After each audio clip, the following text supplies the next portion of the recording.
니콜라스 누드비히 진젠도르프라는 분이 계십니다. 18세기 경건주의 운동의 대표적인 분인데요. 이분의 리더십 안에서 이 모라비안의 운동이 영적 영향력이 아주 크게 영향을 끼치고 결국 그 모라비안 공동체가 그 선교 신앙 운동 공동체로 이제 발전합니다. 그분께서 이런 유명한 말씀을 남기셨는데 이런 말씀을 했어요. 나에게 단 한 가지 열정이 있다면 그것은 예수 그리스도라고 고백합니다. 모라비안이라는 이 공동체는요, 개신교 교회 그렇게 종교 개혁에 뭐 그렇게 중추적인 역할을 하진 않아요. 그렇지만 하나님께서 이들을 선교의 주춧돌로 사용하셔서 개신교 역사 안에서 선교 중심적 삶을 산 공동체며 교회였습니다. 그래서 이 모라비안인 공동체는요, 그 모든 교회 사역이 어떻게 맞춰져 있냐면요, 여러분들도 많이 들어보신 말인데 제가 좀 흉내를 내서 써보았습니다. 그분들은 선교의 교회, 선교를 위한 교회, 선교에 의한 교회의 삶을 감당했던 신앙 공동체였습니다. 근데 이들이 이런 교회와 이런 공동체의 모습을 세우게 되는 사건이 하나 있었습니다. 어떤 사건이냐면요, 1727년 7월부터 이 공동체가 모여서 기도하기 시작합니다. 근데 이 기도할 때에 성령님의 임재가 강하게 경험됩니다. 사람들이 기도하면서 성령님의 역사하심에 눈물의 기도를 쏟아내기 시작하고 회개의 목소리를 내어 기도할 때 그들의 삶 속에 천국에서 경험할 수 있는 영적 기쁨과 행복을 경험합니다. 어른들만 그런 게 아니었어요. 어린 아이들로부터 어른들까지 그들의 마음이 바뀌고 주님을 향한 사랑과 주님을 향한 헌신이 불길같이 일어나기 시작했다는 거예요. 불길같이. 이들은 이날을 헤른후트의 오순절이라고 부릅니다. 그리고 이 성령님이 임재하신 날 이후로 이제 복음을 들고 세계로 나아가기 시작합니다.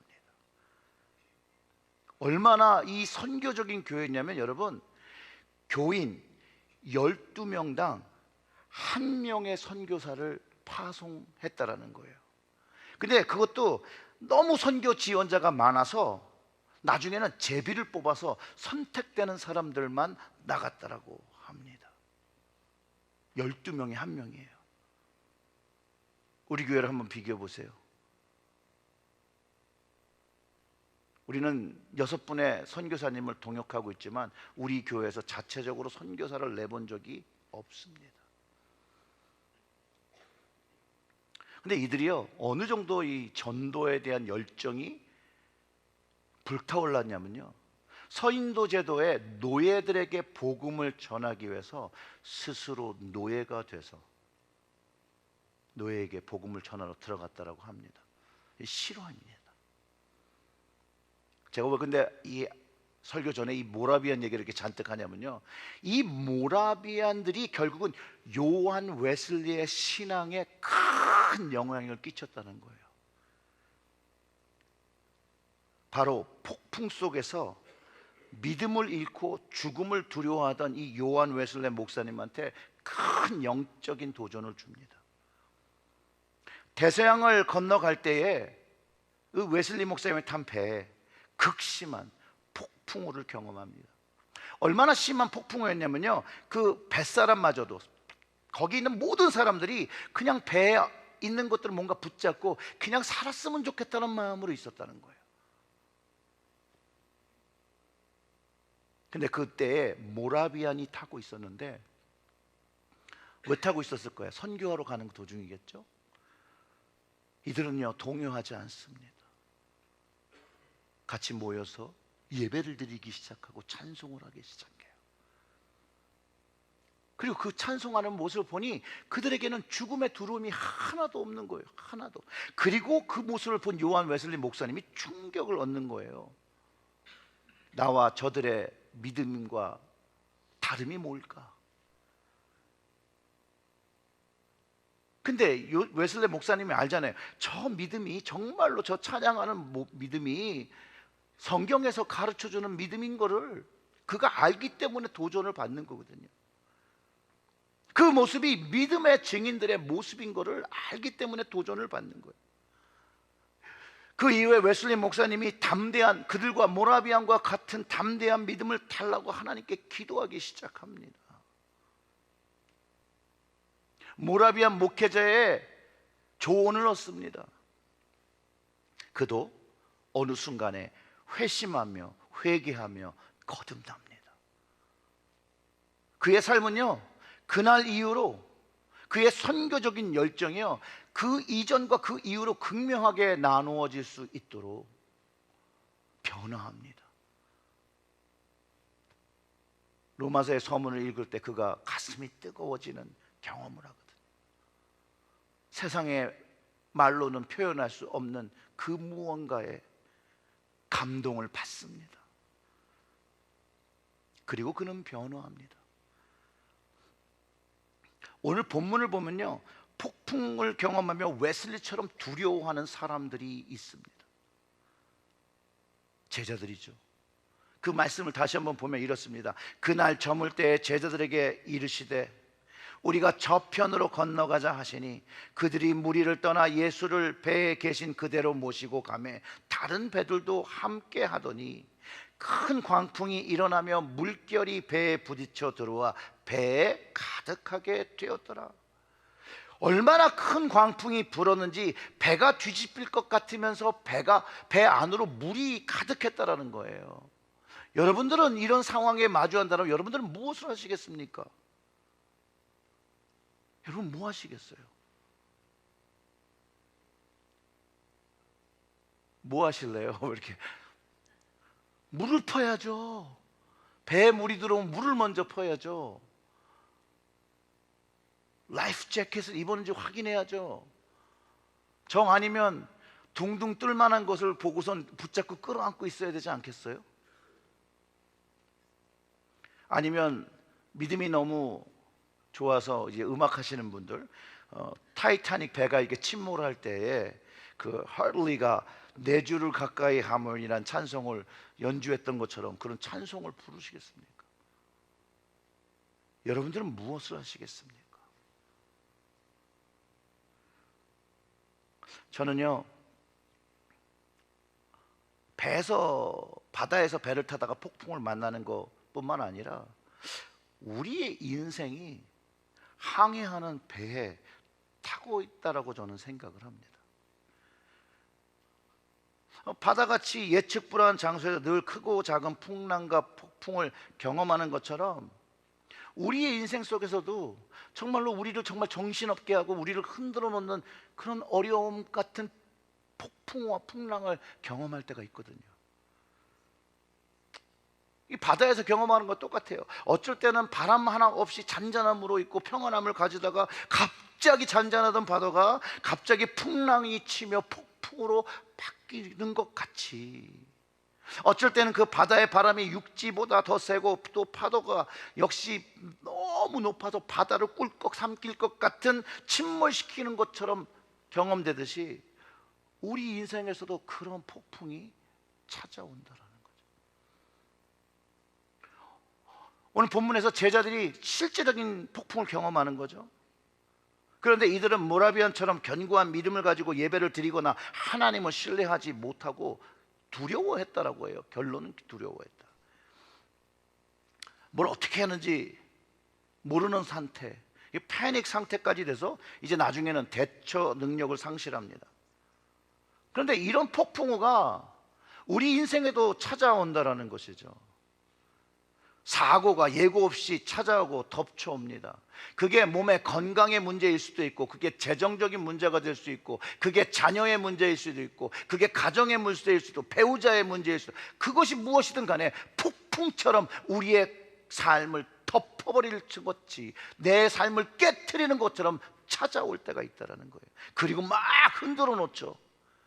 준비하고 있지 않기에 이 폭풍이 덮치면 인생의 파도가 우리를 때리면서 우리는 방향을 도대체 뭘 해야 되지?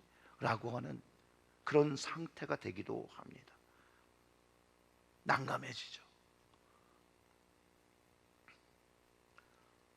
여러분들은 인생에서 이런 폭풍이나 이런 파도의 습격을 받아보신 적이 있습니까? 경험해 보신 적이 있으세요? 근데 모라비아는 달랐다는 거예요, 여러분. 모라비아는 웨슬리 목사님과 제자들과 달랐어요. 그들이 죽을 것 같아 무서워하는 폭풍우 속에서 평안함을 가질 수 있었는데, 여러분 그 이유가 무엇일까요? 믿음이겠죠. 그것이 믿음. 그리스도 안에서 죽어도 산다는 믿음을 가지고 있었다는 거예요. 거듭난 이 세상의 믿음이 아니라 하나님이 주시는 믿음을 가지고 있었다는 거예요. 성령님을 경험하며 성령님과 함께 하며 가진 그 거듭난 믿음을 가지고 있었는데, 이 믿음은요 절대로 세상에 사는 사람들은 가질 수 없는 믿음이라는 거예요. 제자들을 한번 생각해 보세요. 예수님이 바로 옆에 있었음에도 불구하고 이런 상황이 되었다는 거예요. 주님이 옆에 주무시고 계셨는데도 불구하고 나중에는 주님께 아니 이렇게 죽게 됐는데 주님은 잠만 주무시냐고 말하기도 합니다. 분명히 이 모습은 제자들이 성령을 받지 않았을 때라는 거예요. 이 제자들도요 오순절에 성령을 경험하면서 그들의 삶도 바뀝니다. 주님을 깨우죠. 주님이 깨어나셔서 이렇게 얘기합니다. 예수께서 깨어 바람을 꾸짖으시며 바다더러 이르시되 잠잠하라 고요하라 하시니 바람이 그치고 아주 잔잔하여지더라. 이에 제자들에게 이르시되 어찌하여 이렇게 무서워하였느냐, 너희가 어찌 믿음이 없느냐 하시니 라고 하셨어요. 요한일서 5장 4절의 말씀은요 이런 말씀이 있습니다. 세상을 이기는 승리는 이것이니 우리의 믿음이라. 폭풍을 이기는 믿음이에요. 주님은 이 제자들이 이런 믿음을 갖기를 원하셨다라는 거예요. 이들이 사도인데요 믿음이 없다라고 주님은 그러셨어요. 믿음이 도대체 어디 있냐? 이분들은 예수님은 늘 가까이 하는 사람들이었어요. 예수님에 대해서 누구보다 더 잘 알던 사람들이에요.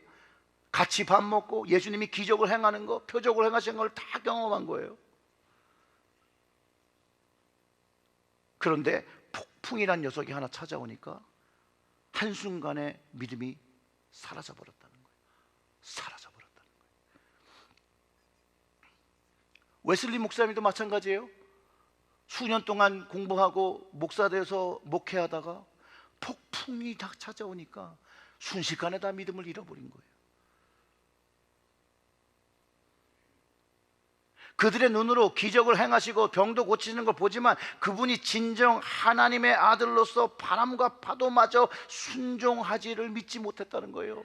하나님의 아들인 것을 믿지 못했어요. 그 41절에 그래서 이렇게 기록하는 거예요. 그들이 심히 두려워하며 서로 말하되 그가 누구기에 바람과 바다도 순종하는가 하였더라. 그가 누구기에, 그러니까 그가 누군지 몰랐던 거예요. 예수님의 참 존재가 어떤 분이신지 몰랐던 거예요. 알았다면 걱정하지 않죠. 주님이 거기 계시는데 왜 걱정하겠어요? 하나님 아들이 타고 계신데 감히 이 파도가, 이 바람 정도가 어찌하지 못할 거라고 믿음을 갖고 평안을 누렸을 수 있겠죠. 근데요 여기에 제자들을 보면 제자들은 이랬을 거예요. 여러분 제자들 중에 어부가 있었습니다. 어부. 풍랑이 시작할 때 주님을 부르지 않습니다. 어부는요 어부의 능력을 믿어요. 어부는 어떻게 보면 이게 그때 가정 패밀리 비즈니스이기 때문에 어렸을 때부터 배 타고 바다를 경험하며 삽니다. 능력 믿는 게 있는 거예요. 풍랑이 불어? 그래 내가 이거 잘 알던 거예요 라고 뭔가를 시도하는 거예요. 해볼 수 있는 데까지 해보는 거예요. 자신이 할 수 있다고 했을 때까지 주님을 기억하지 못해냅니다. 그리고 다 안 됐을 때, 내가 해보고 다 안 되니까 주님을 깨우며, 주님 저희들이 해볼 건 다 해봤는데 안 됩니다, 주님이 해결해 주세요 라고 주님을 깨운 게 아니에요. 성경에 보면 제자들이 깨우며 가로되 선생이여 우리의 죽게 된 것을 돌아보지 아니하시나이까. 주님 저희가 이렇게 죽어도 상관없어요 라고 깨운 거죠. 그런데 여러분, 이 모습이요 우리 신앙 삶의 모습에 다 담겨 있는 거예요. 우리 삶 속에 크고 작은 풍랑들과 폭풍이 덮쳐오는데요, 그 풍랑과 폭풍이 우리의 선택의 결과일 수도 있고 아닐 수도 있지만 이 큰 폭풍들을 만날 수 있다는 거예요. 모든 사람들이 원치 않아요. 이런 풍랑이 오기를, 어려움이 오기를 원치 않아요. 그러나 그럼에도 불구하고 우리의 인생 속에서는 이런 크고 작은 폭풍과 풍랑을 피해가지 못한다는 거예요. 그리고 각자 인생에 온 그 폭풍이요 가장 힘든 거예요. 그리고 다 내가 경험한 것이 가장 힘들었다라고 얘기해요. 제자들처럼 우리도요 우리의 능력을 가지고 이 인생의 폭풍을 대처하려고 어떻게 하려고 노력을 최선을 다해요. 그리고 나중에 내 힘으로 안 될 때가 되면 우리가 이렇게 얘기하는 거죠. 주님 제가 죽어도 상관이 없어요? 마치 주님께서 도와주시지 않은 것처럼. 주님 왜 저를 이렇게 가만히 두세요?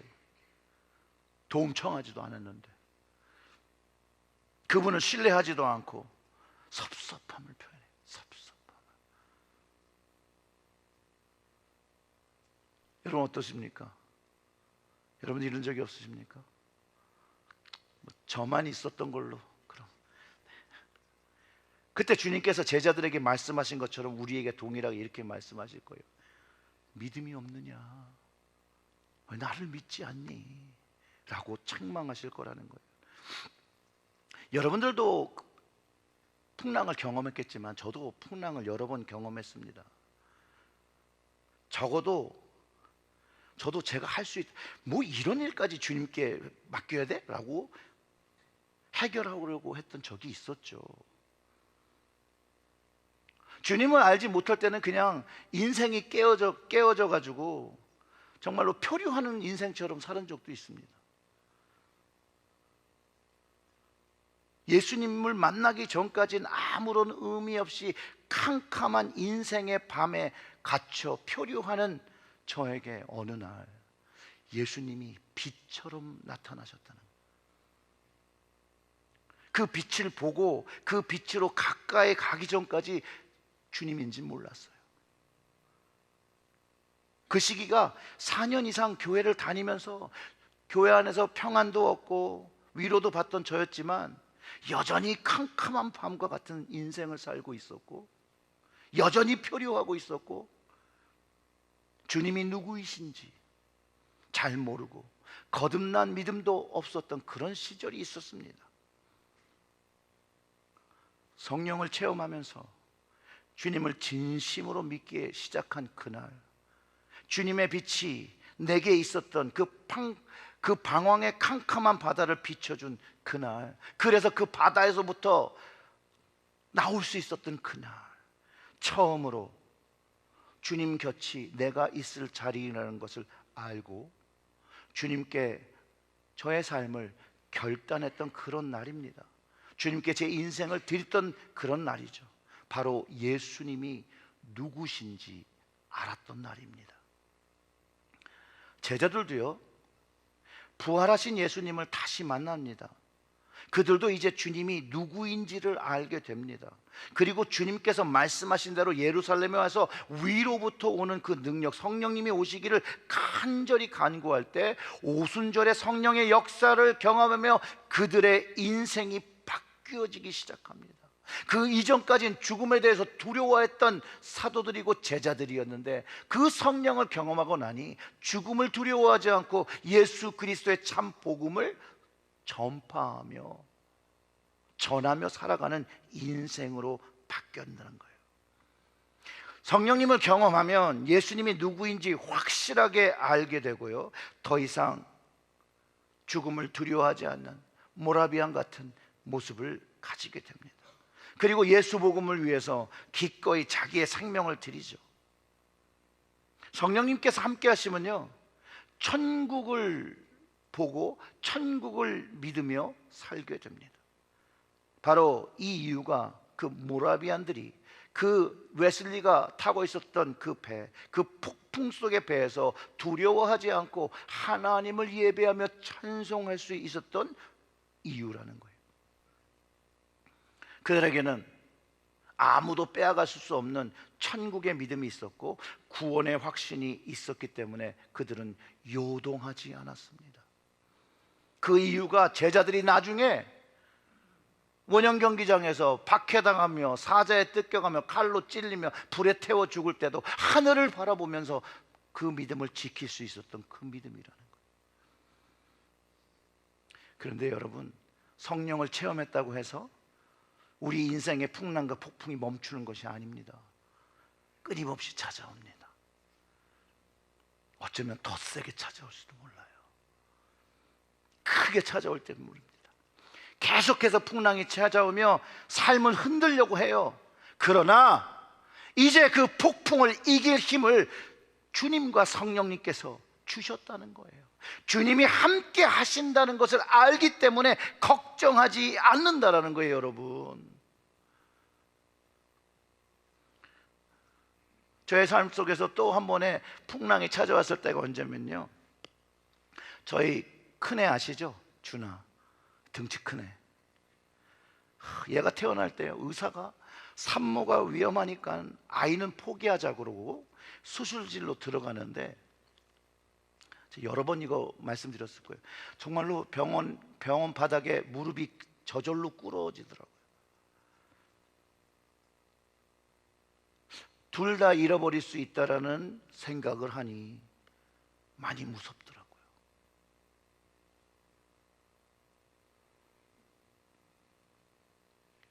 그래서 저는 이때 제가 붙들고 있는 모든 것을 하나님께 드리고,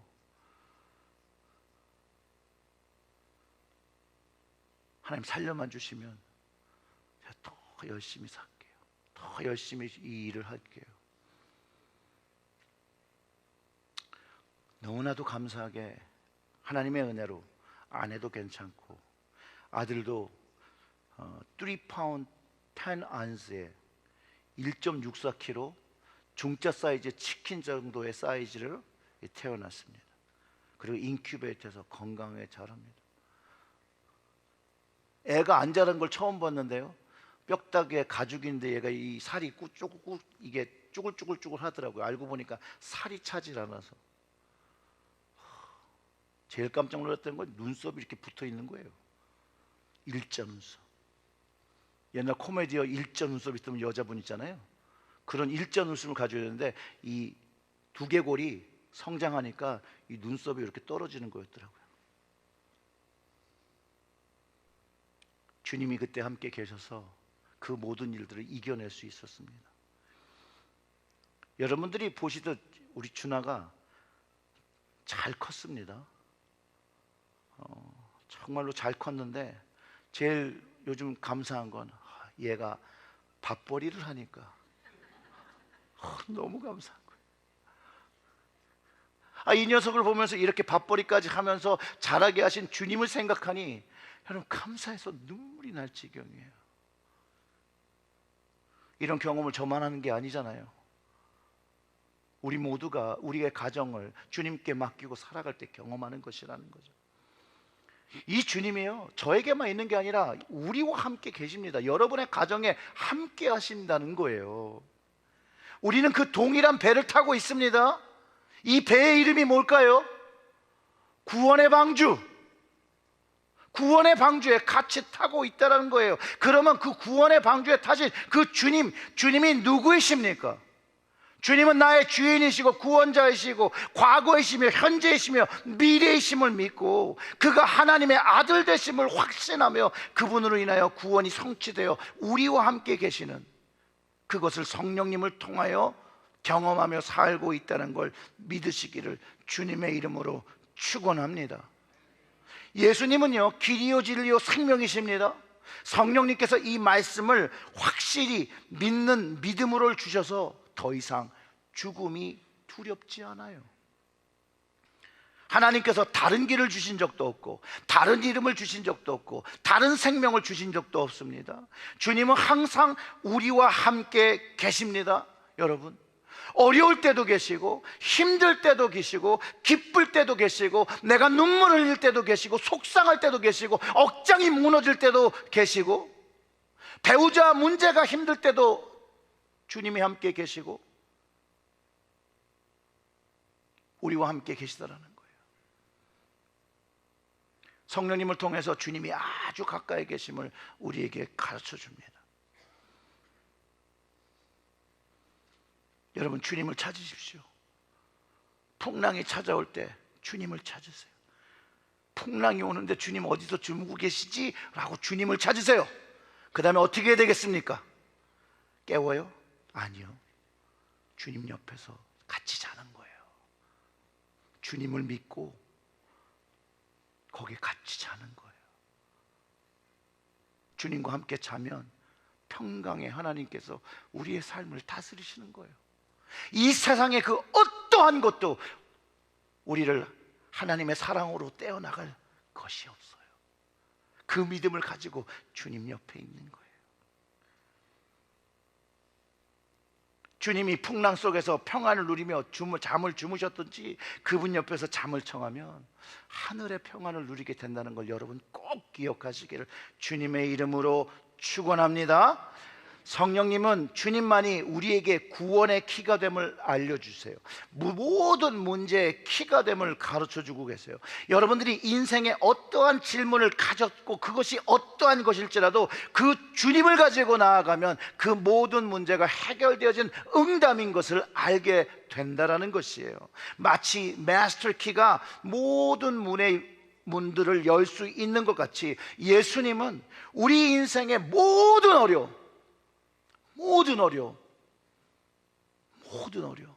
여러분들이 생각하기에 이거는 불가능한 일일지라고 생각하는 그 어려움조차도 예수 그리스도가 해결해 주시는 능력의 하나님인 걸 믿으시기를 주님의 이름으로 축원합니다. 기도하겠습니다.